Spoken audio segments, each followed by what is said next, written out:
Bismillahirrahmanirrahim. Pembahasan kali ini adalah tentang menjawab pertanyaan yang telah diajukan. Ada sebuah pertanyaan, apakah lebih baik kita membaca teks Arab yang sudah terdapat harkat ataupun tidak? Manakah yang lebih baik di antara keduanya? Sebenarnya, boleh-boleh saja kita memilih di antara keduanya, baik yang di sana sudah terdapat harkat ataupun tidak. Namun, dalam keadaan tertentu, kita seharusnya membaca yang sudah ada harokatnya. Dan di dalam keadaan tertentu pula, kita lebih baik untuk membaca yang tidak ada harokatnya. Lalu kapan kita lebih baik membaca teks yang di sana sudah terdapat harkat? Hal ini berlaku untuk mereka yang baru mempelajarin ilmu alat, yaitu yang terkait dengan nahu dan sorof, di mana mereka yang masuk di dalam kategori pemula akan merasa kesulitan untuk menentukan kaidah-kaidah dasar. Contohnya, bagaimana kita bisa menentukan jenis dari suatu kalimat? Apakah kalimat tersebut masuk dalam kategori kalimat isim, kalimat fiil, ataukah kalimat huruf, di mana masing-masing daripada kalimat ini memiliki tanda-tanda. Namun, tidak semua tanda yang ada pada kalimat dapat terlihat dalam tulisan lafaz tersebut, manakala lafaz tersebut tidak diberi harkat. Contohnya, seperti kalimat isim, di mana salah satu tanda daripada kalimat isim tersebut terdapat tanwin. Bagaimana kita dapat menentukan bahwa kalimat tersebut terdapat tanwin ataupun tidak, manakala pada kalimat tersebut tidak diberi harkat?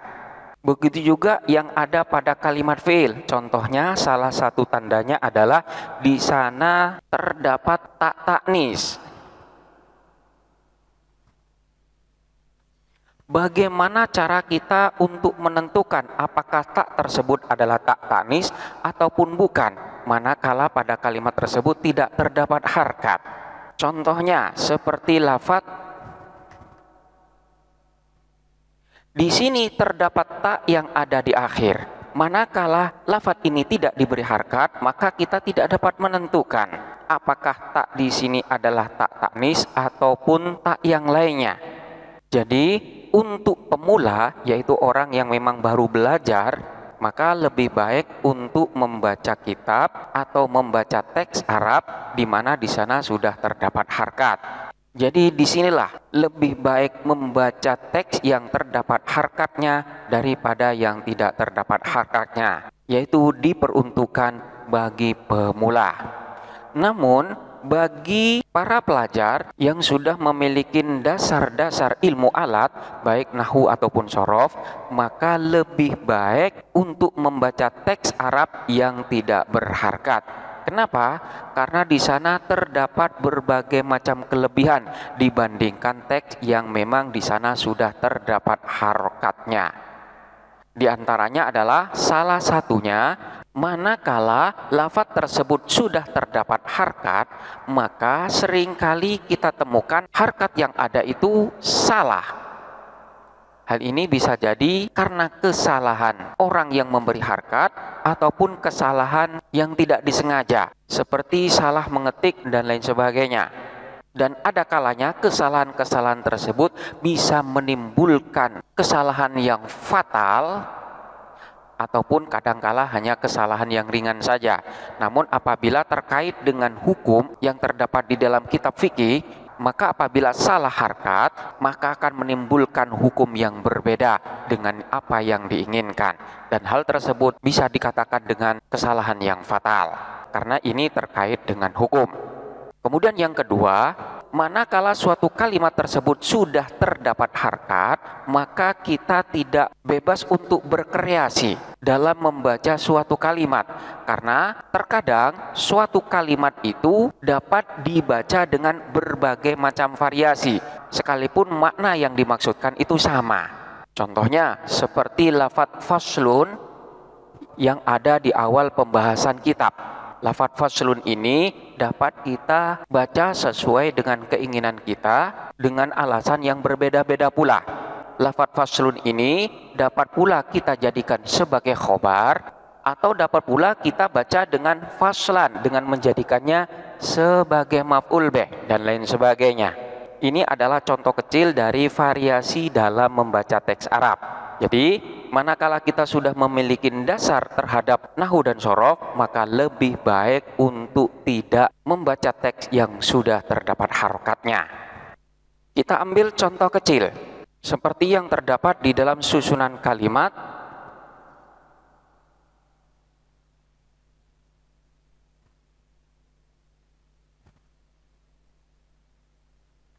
Di sini terdapat 3 kalimat, di mana 3 kalimat di sini dapat kita baca sesuai dengan maksud yang kita kehendakin. Karena bacaan ini akan dapat kita baca sesuai dengan yang dimaksudkan. Manakala yang dimaksudkan itu berbeda, maka nantinya berbeda pula bacaan yang ada. Ketiga kalimat ini dapat dibaca dengan berbagai macam bentuk. Yang pertama, kita dapat membacanya dengan Ahmadu akromun nasi. Ahmadu adapun Ahmad, akromun nasi ialah paling mulianya manusia. Di mana lafadz Ahmad ini kita anggap sebagai kalimat isim yang merupakan nama dan dia dirofakkan sebagai mubtada. Sementara lafadz akromu ini bentuknya adalah isim tafdil. Isim tafdil yang dalam keadaan rofa sebagai khobar bagi lafadz Ahmadu. Di samping itu posisi daripada lafadz akromu ini sebagai mudhof dan lafadz an-nasi ini sebagai mudhof ilaih. Oleh karena itu hukum daripada mudhof ilaih harus dibaca jer, sehingga di sini dibaca akromun nasi.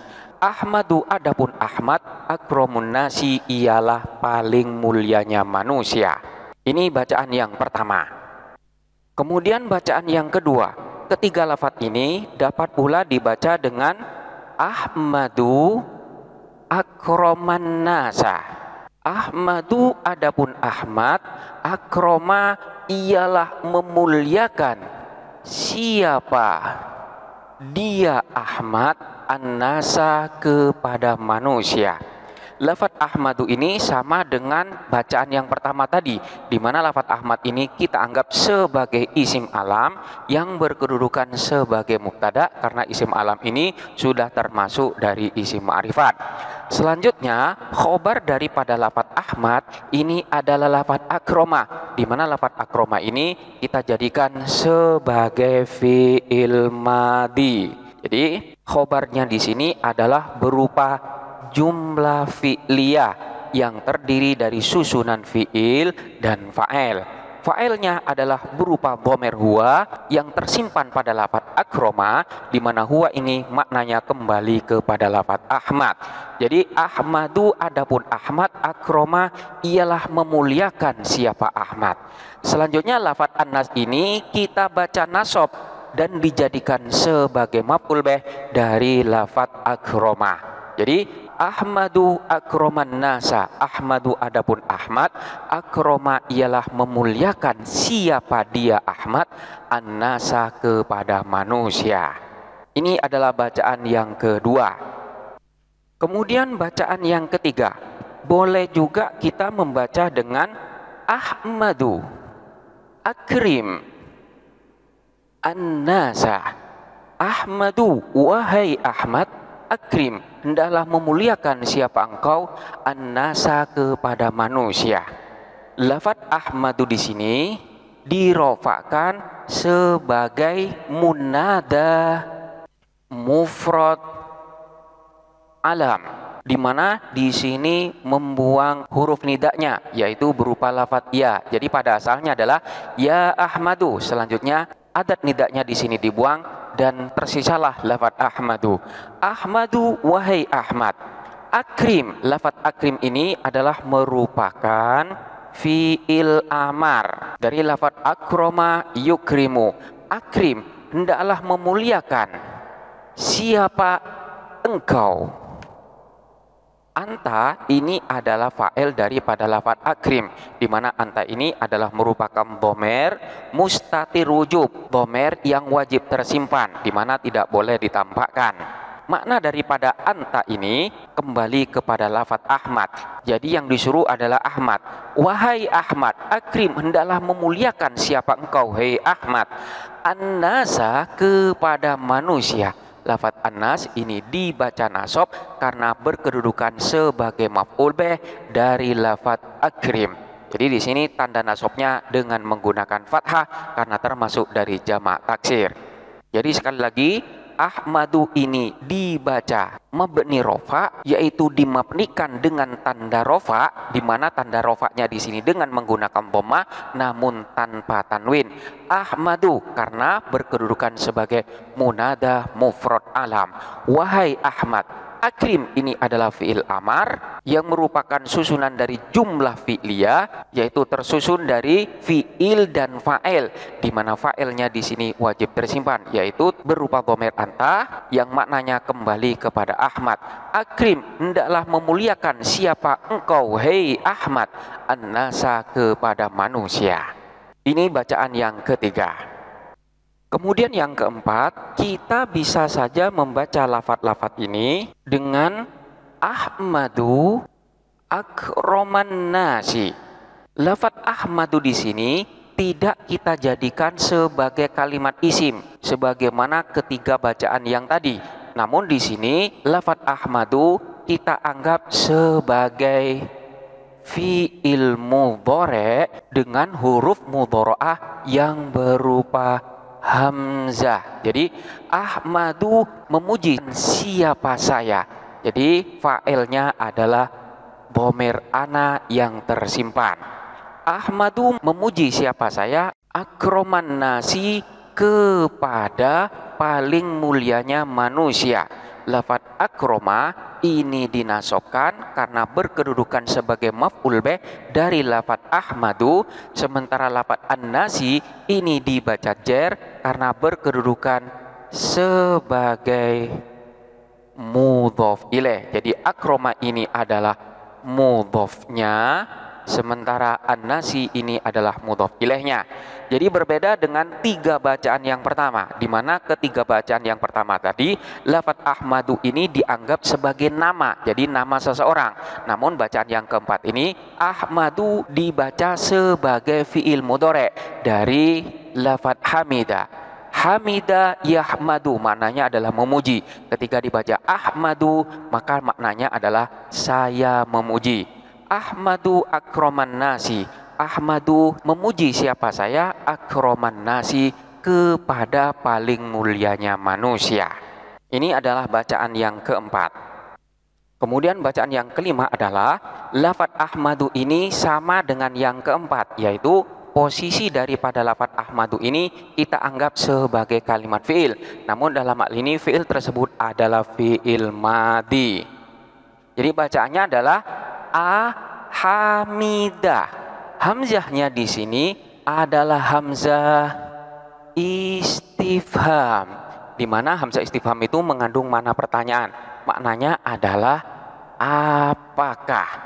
Ahamidah, apakah telah memuji. Selanjutnya akramun nasi, siapa paling mulianya manusia. Apakah orang yang paling mulia itu telah memuji. Jadi lafaz akramu ini dibaca rofa sebagai fa'il dari lafaz hamida, jadi sebagai pelaku dari orang yang memuji, sementara an-nasi ini dibaca jar sebab posisinya sebagai mudhof ilaih. Jadi hamida ini dianggap sebagai fi'il madhi. Atau boleh pula kita membaca ahamida, yaitu berupa fi'il madhi, namun fa'il daripada lafaz hamida di sini tersimpan, yaitu berupa dhamir huwa. Ahamida, apakah telah memuji siapa dia. Selanjutnya akrom di sini dibaca akroma. Apakah telah memuji siapa dia, akroman nasi, kepada paling mulianya manusia. Apakah dia telah memuji kepada orang yang paling mulia. Jadi di sini perbedaannya terdapat pada lafadz akromu dan lafadz akroma. Jadi boleh dibaca dua. Sementara fiilnya tetap dibaca ahamida. Ahamida akromun nasi ataupun ahamida akroman nasi. Tergantung kepada maksud kita.